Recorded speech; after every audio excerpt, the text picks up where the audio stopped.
참 1년이 52주인데 주로 말하면 52주인데 정말 날아가는 화살을 잡기 어려운 것처럼 흘러가는 시간을 잡을 수 없는 것처럼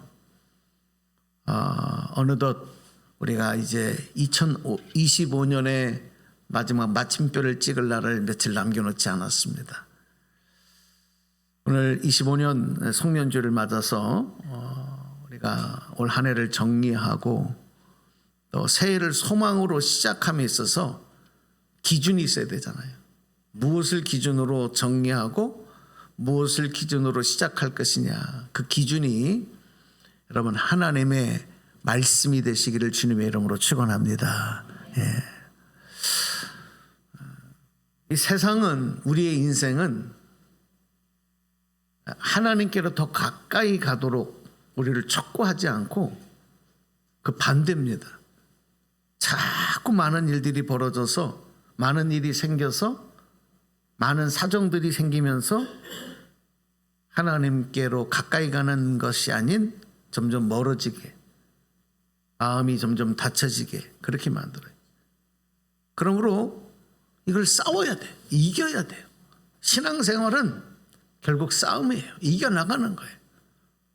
환경과 내 자신과 싸워가는 거예요. 여러분 올 한 해 어떠세요? 이 싸움에서 승리하셨어요? 승리자로 앉아 계세요? 아니면 패배자로 앉아 계세요? 여러분 이 자리에 계신 그 자체가 승리자이신 줄로 믿습니다. 예. 우리 그리스도인이 자신의 삶을 돌아볼 때에 평가 기준이 되어야 될 것, 내 자신을 평가할 때 그 평가 기준이 되어야 될 것은 내가 얼마나 최선을 다했냐, 내가 얼마나 열심히 했느냐. 여러분 그것이 평가 기준이 아니고 그 기준보다 더 위에 있어야 될 것이 바로 뭐냐면 하나님이 보시기에 인정할 만한 것이냐. 하나님이 보실 때 진실한 칭찬할 만한 그런 삶이었느냐 아니면 책망받을 삶이었느냐. 이것이 내 자신을 평가하는 평가의 기준표가 되는 거예요. 왜 그러냐면 여러분 우리 인생은 내가 주인이 아니에요. 내 생명은 내가 주인이 아니기 때문에 주인 되신 분의 평가 기준표대로 우리는 평가해야 하고 그리고 평가받아야 되는 거예요. 오늘 우리가 읽은 이 본문 말라기서에 기록되어 있는 이 말씀은 말라기 선지자가 활동하던 그 시대의 이스라엘 백성들의 상태, 이 상태를 잘 설명하는 내용입니다.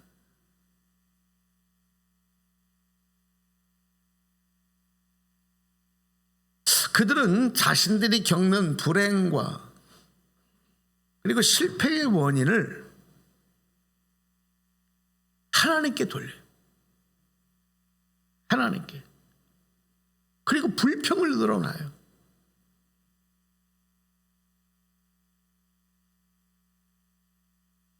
그렇게 하면서 우리가 무슨 말을 했다고 하나님을 대적했다고 하느냐, 이렇게 오히려 막 되묻고 반문하는 거예요.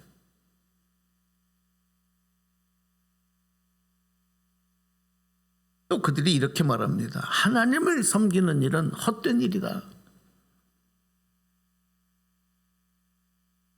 그의 명령을 지키고 죄를 슬퍼하며 탄식하는 것이 우리에게 무슨 유익이 있느냐. 사람들이 그렇게 말하는 거예요. 그들의 생각대로 말하는 것이죠. 또 그러면서 이렇게 말합니다. 우리가 볼 때는 교만한 자가 오히려 복이 있고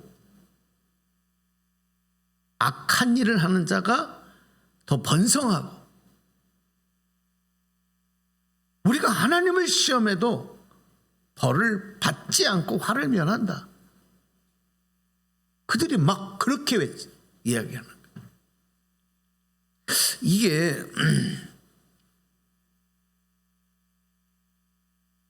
말라기가 활동하던 그 시대를 살아가던 이스라엘 백성들의 생각과 가치관을 또 그들의 신앙심이 어땠는가를 잘 알 수 있게 하는 대목입니다. 자, 여러분 오늘 말씀에 좀 주목을 해보세요. 오늘 여러분이 올 한 해를 오시면서 무슨 말을 해? 무슨 생각을 가지고 어떤 가치관으로 어떻게 세상을 보면서 살아왔느냐? 한번 그 시대 말라기 시대를 살아가던 사람들과 한번 비교를 해보시라는 거예요.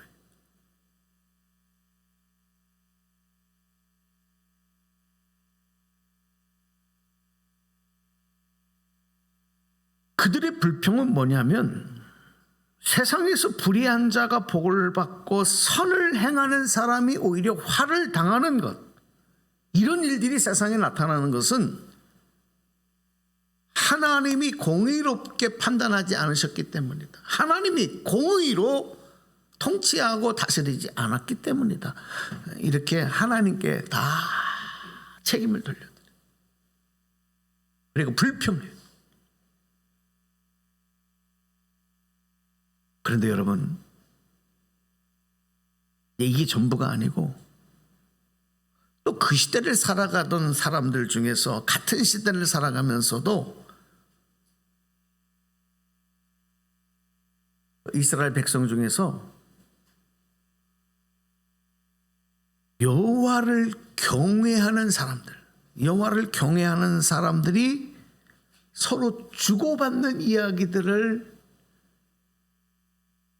하나님은 분명하게 들으신다. 그리고 여호와를 경외하는 자들의 이름을 귀하게 여기시면서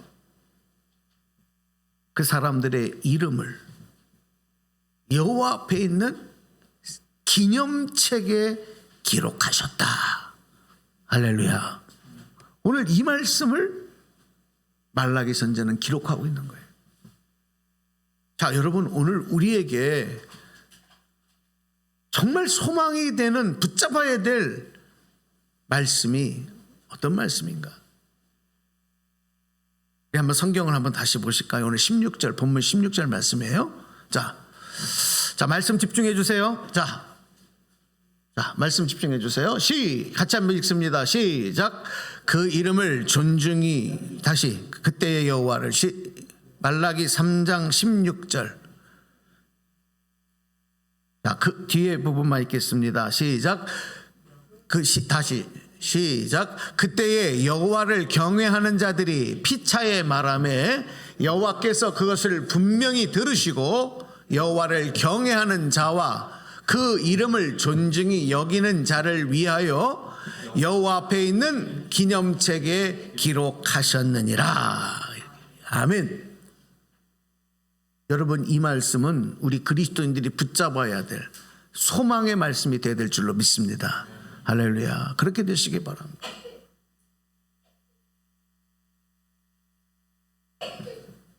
오늘 말씀에 뭐라고 말씀해요? 하나님은 당신 앞에 있는 그 기념책에 기록한 사람, 그 사람은 기록해 놓은 것으로만이 아니라 하나님의 정하신 날에, 그날은 언제냐? 심판의 때예요. 그때에 하나님께서 그 기념책에 기록된 사람은 특별한 소유로 삼으시겠다. 마치 아버지가 효도하는 아들을 아끼듯이 귀하게 여기고 아끼겠다. 이렇게 말씀하십니다. 누구를? 여호와 앞에 있는 기념책에 기록된 사람은 그렇게 하시겠다. 여러분, 우리는 그 기념책에 저와 여러분의 이름이 꼭 기록되어야 될 줄로 믿습니다.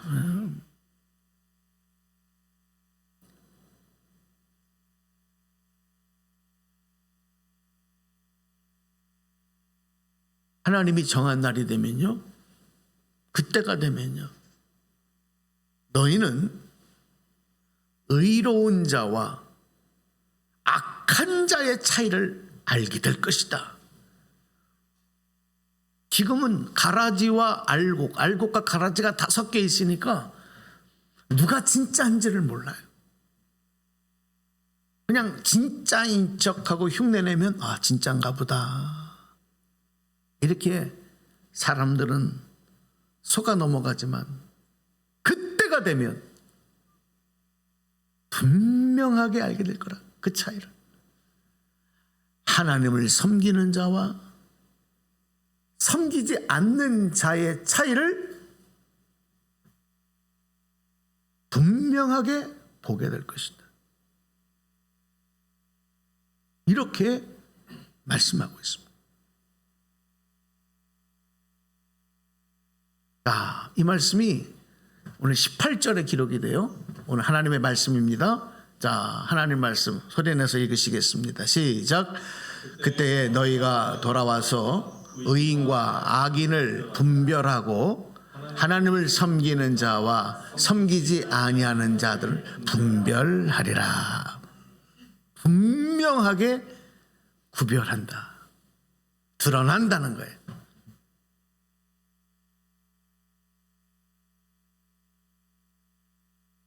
그래서 여러분, 우리는 나의 인생의 최종 목표가 뭐냐? 성공하는 게 아니에요. 잘 먹고 잘 사는 게 아니에요. 그건 잠시잖아요. 바로 그 여호와의 하나님의 기념책에, 그 기념책에 진짜로 하나님이 귀히 여기시고 인정하시는 그 이름으로 기록되기 위해서, 기록될 만한 인생을 살아야 되는 거예요. 그러기 위해서 힘쓰는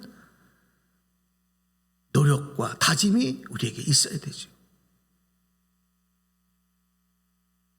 다시 한번, 여러분, 이 항상 마침표를 잘 찍는 사람이 출발도 잘하는 거거든요.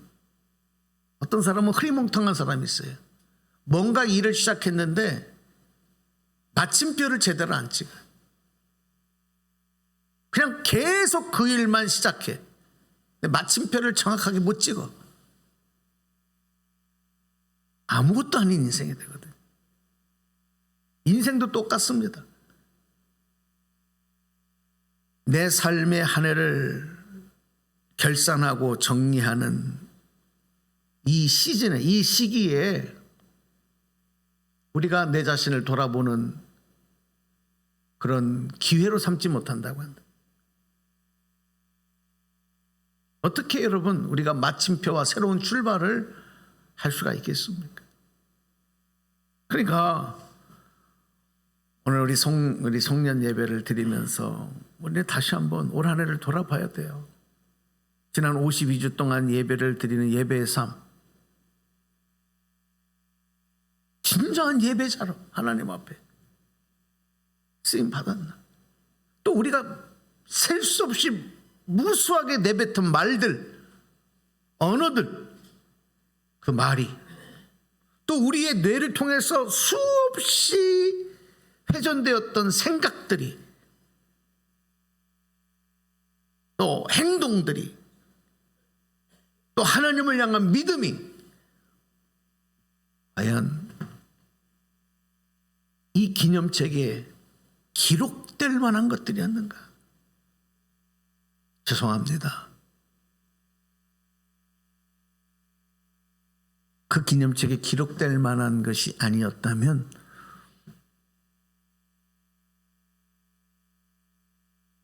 하나님이 보실 때 우리는 헛된 시간을 보내온 거예요.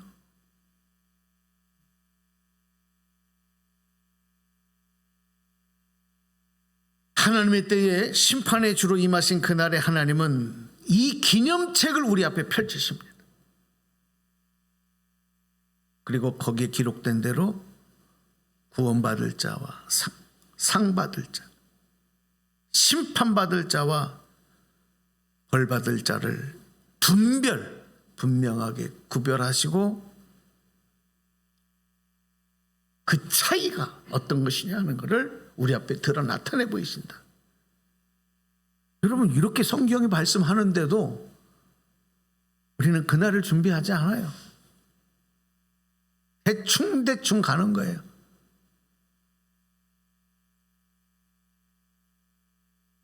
우리 솔로몬 왕이 지혜서인 잠언의 말씀을 기록을 하면서 그렇게 살아가는 백성들, 우둔한 백성들을 보면서 이렇게 얘기를 해요. 천하의 범사가 있고, 다시 천하의 범사가 기한이 있고 모든 목적을 이룰 때가 있으며 날 때가 있고 죽을 때가 있고 심을 때가 있고 심은 것을 뽑을 때가 있다. 이렇게 잠언에 기록을 했어요.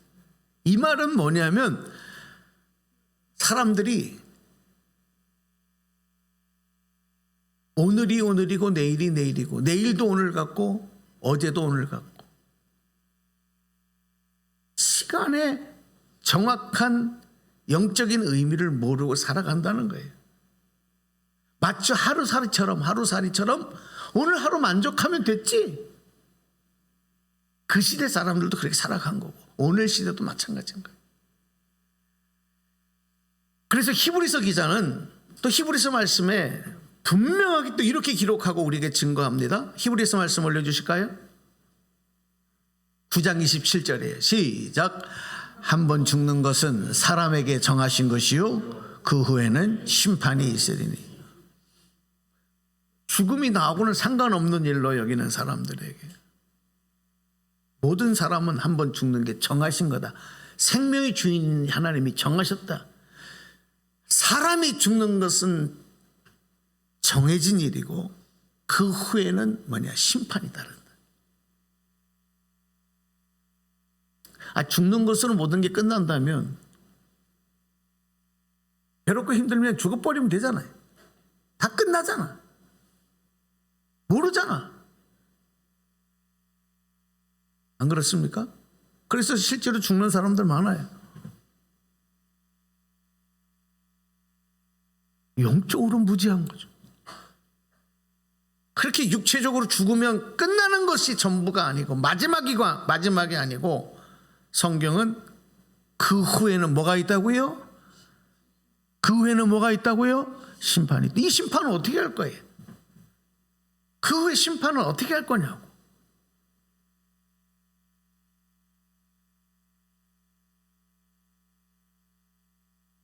그래서 이 지혜로운 사람은 이 날을 준비하고 대비하고 예비하면서 하나님의 평가 기준표를 내 삶에 적용하며 사는 거예요. 여러분, 지혜로운 사람이 돼야 돼요. 근데 왜 그게 안 되냐? 왜 그것을 중요하게 되지 않느냐?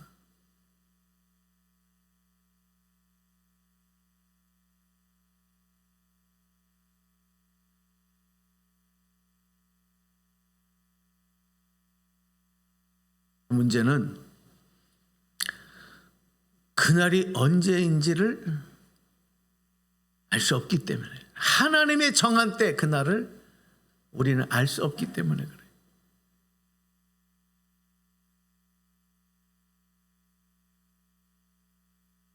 그러니까 그 현실적으로 다가오지 않는 거예요. 그날을 모르니까. 아유, 내일도 모레도 1년 뒤에도 10년 뒤에도 오늘하고 똑같겠지. 그날을 준비하지 않아요. 몰라요. 왜 그러냐면, 왜 모르냐? 세상에는 그날을 아는 사람이 아무도 없어요. 왜? 하나님이 그때와 그날과 그 시간은 누구에게도 알려주지 않았기 때문에. 알려주지 않았다고 해서 그날이 안 오냐? 아니에요. 그날은 분명히 오지만 단지 하나님이 알려주지 않은 거예요. 예수님의 제자들도 궁금했어요. 예수님이 하나님의 아들이시라면 예수님은 아실 거야. 그날과 그때와 그 정한 날이 언젠지 아실 거야. 그래서 물어요. 예수님, 도대체 그날이 언제입니까? 예수님이 이렇게 말씀하세요. 자, 사도행전 1장 7절 말씀 보실까요? 사도들을 통해서 이렇게 말씀합니다. 자, 읽어봅시다. 시작. 때와 시기는 아버지께서 자기의 권위에 두셨으니 너희는 그때와 그 시를 너희가 알려고 하지 말라. 그거는 하나님의 자기 권한에 두신 거다. 우린 몰라요. 알려고도 할 필요도 없다. 또 마태복음 24장에 보면 이렇게 말씀하세요. 마태복음 24장 36절. 자, 소리내서 읽어보세요. 정독하세요. 말씀에 시작. 그러나 그날과 그때는 아무도 모르나니 하늘의 천사들도 아들도 모르고 오직 아버지만 아시네. 예수님이 그렇게 말씀합니다. 천사도 몰라. 세상에 그 누구도 몰라. 아들인 나도 몰라. 누구만 아신다고요? 하나님만 아신다. 오직 하나님 아버지만 아신다. 그래서 그렇기 때문에 우리는 그날을 더 철저히 준비해야 돼요. 왜? 모르기 때문에. 그날이 언제 들이닥칠지 모르기 때문에 더 깨워서 준비해야 돼요. 특별히 한 해를 마감하는 이 시기를 맞을 때마다 그리스도인들 우리는요, 그날을 대비하는 마음으로 훈련하고 준비해야 되는 거예요. 이게 연습이에요. 여러분, 군인들이 평화로운 때에 엄청난 돈을 들여서 군사 훈련을 해요. 그게 여러분 그냥 하는 게 아니라 엄청난 비용이 들어갑니다. 엄청난 에너지를 씁니다. 아니, 지금 전쟁도 일어나지 않고 평화의 시대인데 그 엄청난 기름을 태우고 그 엄청난 포탄을 쓰고 총알을 쓰면서 훈련을 합니다. 왜 그럴까요? 그 훈련이 있어야, 그 연습이 있어야 언제 일어날지 모르는 전쟁의 상황이 벌어져도 나가서 싸워 승리할 수 있기 때문인 거예요. 여러분, 이 시기에 여러분이 정말 그날을 준비하고 대비하는 마음으로 다시 한번 우리 자신을 돌아보고 결단하는 기회가 있기를 축복합니다.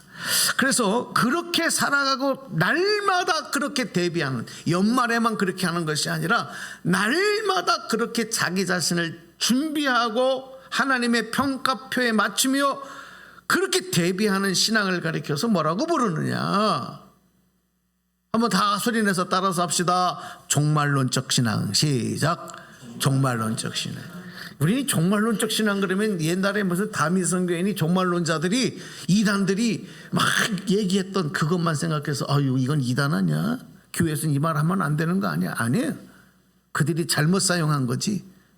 종말론적 신앙이라고 하는 진짜 개념과 의미는 설명드린 그대로입니다. 심판의 주인 되신 하나님 앞에 내 삶과 노력과 열매를 평가받을 일을 항상 대비하고 준비하며 살아가는 깨어있는 신앙, 준비하는 신앙. 이 신앙이 무슨 신앙이라고요? 종말론적인 신앙이어야 돼요. 설명 좀 드릴게요. 여러분, 마태복음 25장에 보면 우리 너무 잘 아는 달란트 비유가 나와요. 예수님이 비유를 말씀해 주신 달란트 비유를. 여러분, 이 내용 다 아시잖아요. 이 달란트 비유가 뭘 강조하신 거냐면 종말론적인 신앙으로 부장된 그런 하나님의 종들이 되라, 그런 뜻인 거예요. 주인이 돌아와서 종들에게 내가 너에게 맡긴 달란트를 가져와서, 그리고 그 달란트를 가지고 남긴 수익과 결과를 가지고 와서 평가를 받아라. 근데 주인이 맡기고 갔지만 내가 언제 올 거라는 그때와 그 시는 알려주지 않아요. 종들이 주인이 맡긴 것을 가지고 와서 평가를 받았을 때 주인은 그 결과를 보고 악한 자와 착한 자, 착한 종, 칭찬받을 종을 구별하시고 상받을 종, 벌받을 종을 구별해내시는 거예요.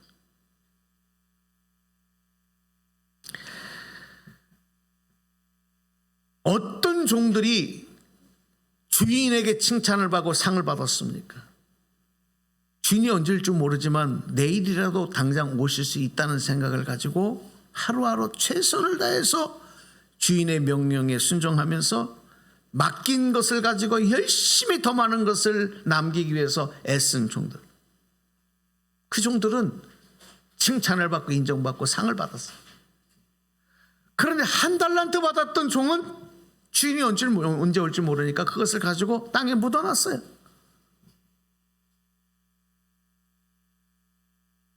그리고 주인이 돌아올 때까지 이 종은 뭘 했을까요? 주인이 맡긴 달란트는 땅에 묻어놨어요. 그러니까 그것은 손실은 나진 않아. 그대로 있어. 그러면 자기는 뭘 했을까요? 주인이 돌아올 때까지? 나를 위해서 살았겠죠. 나의 유익을 위해서 살았겠죠. 내가 하고 싶은 거 하며 살았겠죠. 뭐 그것을 열심히 했겠죠. 주인이 돌아왔을 때 그 한 달란트 맡았던 종은 이 악하고 게으른 종아 라고 책망받으면서 그 한 달란트를 뺏기고 그 종은 내쫓김을 당한 거예요. 여러분 이게 뭘 의미하는지를 잘 적용하셔야 합니다. 그 빼앗은 걸 가지고 착하고 충성된 종에게 더 맡기는 거예요. 우리가 나에게 주어진 생명과 인생의 시간을 나의 평가 기준대로 살아간다면 마치 한 달란트 받은 종과 같은 어리석은 삶이 되는 거죠.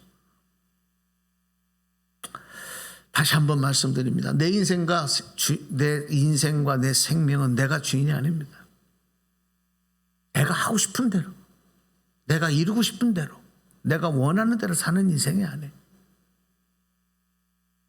주인은 내가 아니고 하나님이십니다. 이것을 인정하는 저와 여러분 되기를 소망합니다. 아멘. 왜 자꾸 내가 주인 노릇을 하냐? 여러분 정말 주인이 볼 때는 웃긴 게, 황당한 게, 자기가 주인도 아니면서 주인 노릇을, 내가 주인인데, 주인이 볼 때는 얼마나 참 이게, 아니 내가 너희에게 생명을 줬는데 그 생명은 내가 주인이야. 단지 너희들은 그 생명을 가지고 이 세상에 주어진 시간 안에 살면서 하나님의 영광을 위해서 살라고 맡겨놓은 생명인데 자기가 마치 주인처럼 행세를 하는 거예요. 하나님 보실 때 얼마나 황당하겠어요.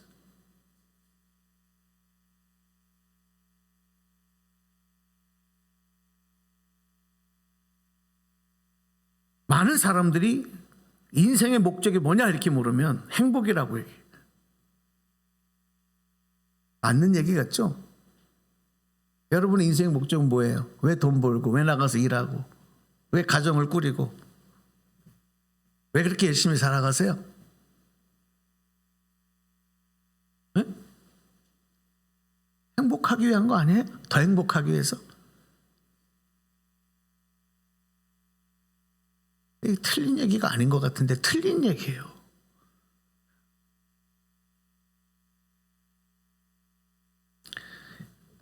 나의 행복을 만족시키기 위한 인생은 내가 주인돼. 여기서부터 어긋난 거예요. 여러분 하나님을 만족시키는, 하나님께 기쁨 되어지는, 하나님께 영광이 되는 그런 여러분의 인생 되시기를 주님의 이름으로 축원합니다. 그래서 사도 바울이 지금까지 자기가 달려온 삶을 돌아보면서 이렇게 얘기를 해요. 자, 디모데후서 말씀, 자, 또 읽겠습니다. 시작. 나는 선한 싸움을 싸우고 나의 달려갈 길을 마치고 믿음을 지켰으니 이제 후로는 나를 위하여 의의 면류관이 예비되었으므로 주 곧 의로우신 재판장이 그날에 내게 주실 것이며 내게만 아니라 주의 나타나심을 사모하는 모든 자에게 도니라. 아멘. 그렇습니다. 하나님의 기념책에 기록될 만한 삶이 아니면, 그런 내용이 아니면, 그런 인물이 되지 못하면, 그 이름이 되지 못하면 영적으로 보면 아무 의미가 없어요. 아무 의미가 없어요.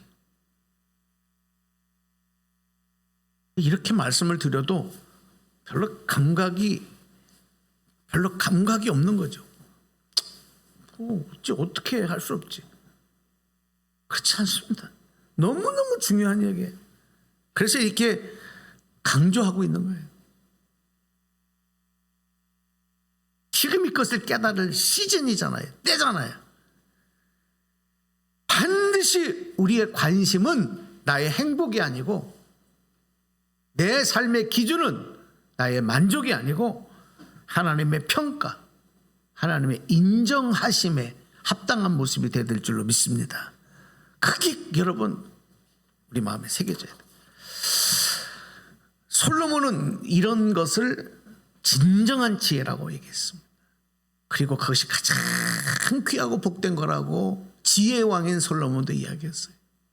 그 잠언의 3장 14절에 그렇게 해서 기록을 해놓은 거예요. 잠언 3장 14절 읽어보실래요? 시작. 이는 지혜를 얻는 것이 은을 얻는 것보다 낫고 그 이익이 정금보다 나음이니라 그랬어요. 네. 그리고 히브리서 11장에 소개되고 있는 믿음의 선진들, 이 사람들 모두가 다 자기 행복과 자기 만족을 위해 살아간 사람들이 아니라 믿음 하나만을 위해서 자기 인생을 걸고 생명을 걸고 그렇게 인생을 살아간 사람, 그들이 믿음의 선진이 되어서, 믿음의 조상들이 되어서 그 말씀에 기록이 되고 소개가 되는, 하나님께 인정을 받는 거예요. 오늘 말씀 정리합니다. 우리는요, 아무리 우리의 노력으로 애써도 이 시간의 한계를 벗어날 수 없습니다. 하나님의 정한 날이 다가오는 것을 우리는 막을 수 없습니다. 그날을 준비하는 것밖에 우리에게는 책임이 없습니다. 그래서 이 일에 최선을 다해서 하나님의 기념책에 기록될 나의 이름이 되고 나의 말과 나의 삶의 내용이 되도록 힘써야 되는 거예요. 이 얘기를 하나 하고 마치겠습니다. 세계 제일 높은 히말라야 산에는 네일새라는 새가 산다고 합니다. 그 새는 평생 집을 갖고 살지 못하는 새래요. 그래서 밤이 되면 추위에 벌벌 떨면서 이 새는 밤새도록 후회를 한답니다. 내일은 꼭 집을 지어야겠다. 내일은 이 추위를 피할 집을 지어야겠다. 이렇게 하면서 벌벌 떨면서 밤을 지새우는데 아침이 되면 태양이 떠오르고 따뜻한 볕이 비치면서 지난 밤에 추위 떨었던 추위는 다 잊어버리고 그 숲속을 날아다니면서 또 마음껏 즐기고 먹고 시간을 보내는. 그러다 밤이 되면 또 추위가 몰아닥치면서 또 후회를 하는 반복하고 평생 자기 집을 짓지 못하고 후회만 하다 죽는 새. 그래서 그 새의 이름을 네일새라고 부른다고 합니다. 네일새. 한 해를 마감하면서 오늘 우리 중에, 여러분 중에 네일새가 없기를 바라면서 새해는 하나님의 기념책에 기록되는 이름과 삶이 되기 위해서 더욱 아름다운 마침표를 찍고 소망의 새해를 맞이할 수 있는 여러분 다 되시기를 주님의 이름으로 축원합니다. 할렐루야. 자, 오늘 말씀 생각하면서 우리 결단하겠습니다. 여러분이 많이 좋아하시고 은혜 받는 찬양인데 은혜 찬양입니다. 여기까지 인도하신 것이 하나님의 은혜입니다.